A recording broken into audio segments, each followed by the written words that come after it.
Advertisers will tell you a diamond is forever, but so is the pollution it generates. It's a dirty business by any industry standard and adds harmful greenhouse gases into the atmosphere. Well, CGTN's climate reporter Gabriel discovered one company that's offering a clean alternative. Gabriel joins us now to explain. Hi, Gabriel. Hi, Rachelle. Yes, exactly. I had the chance to visit a startup company in New York City called Ether Diamond. And the company says that it's producing the same sparkling gems out of laboratory and cleaning the air. Let's take a look.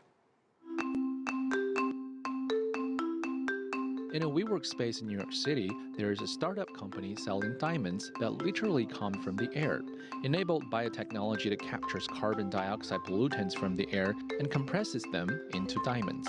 So for every individual carat of diamonds that we sell, we will offset and permanently sequester 20 metric tons. So that equates to 1.25 years of your carbon footprint for the average American. This business idea grew out of the very flaws of the diamond industry.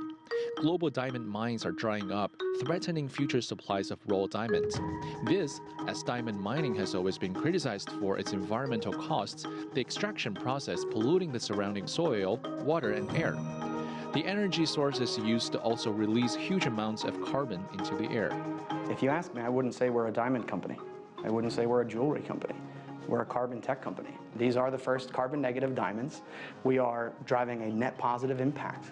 Every time we produce a diamond, we set out to make sure that we were doing this in a way that would catch people's attention, it would inspire consumers and play into certain trends that we see in the market today.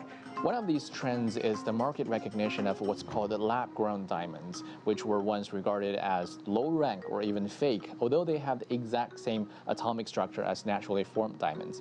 In 2018, the U.S. Federal Trade Commission officially recognized the quality of these lab-grown diamonds, and the public acceptance of lab-grown diamonds had also risen significantly during the past decade. And another market trend is the growing percentage of young consumers in the business. Younger consumers typically tend to be a little bit more sustainably minded, eco-conscious, and they expect to understand where the things they buy come from. And I think that's really important as you understand who is buying diamond jewelry. It's actually skewing younger and younger. So we're playing into these trends in a way that we hope is the best possible combination for the consumer, for our company, and for the planet. So, Gabriel, do we know at this point how much of a difference the company has made in terms of climate mitigation, and how popular are carbon-negative diamonds? I think the idea of a carbon-negative diamond might be more popular than the actual carbon-negative diamonds themselves, because when you think about it, how much carbon can a small diamond store in itself is pretty limited. But the idea of carbon-negative diamond can just sparkle this public awareness of, taking climate action. And I think, specifically what's interesting about this business case, and especially why we started to do this report, is because it's a perfect illustration of how business greens itself. We talk about young people as consumers, and they are one of the major stakeholders for business, and their preferences, like mentioned in the material, there are more awareness of the externalities of companies, and it's changing the game. And this startup plays into this trend, and at the same time is pressuring the traditional players of the industry to make a change.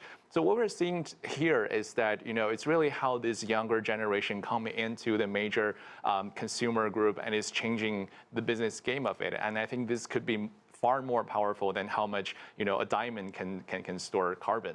And clearly having these questions is really, having these manufacturers really considering what they do. Now, Gabriel, I understand you've talked with several leaders about the role of young people on climate action, including Jürgen Vogel, the Vice President for Sustainable Development at the World Bank. Yes, we did. We certainly talk about how young people are going to, be the major topic of this, because they are the ones that are going to endure the consequences of climate change and the ones to take action. And the Vice President of the World Bank Group actually shared his thoughts on the climate crisis and how young people are the key to finding the solution. Let's take a look. We have learned over the last 20 years that there is an incredible potential in young people to be creative, innovative, and come up with ideas and solutions that weren't there before. We've seen it in the technology side, but I think we can also see that the policy side in different other contexts. The youth are really organizing themselves. So they're building groups, they have policy forums, they're creating summits, they come with statements, with political statements that they put together. And I think that is one way of moving the message forward, right? It is not only individual action, it is actually what are the key messages coming out of a global movement? And this movement is global now, right? I mean, in every country you have youth movements to sort of really galvanize and crystallize the messages and put them in front of the policymakers.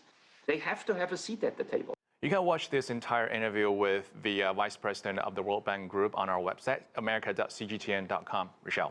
All right, thank you. Always so good to hear about this climate-conscious consumer that's steadily emerging. Thank you so much.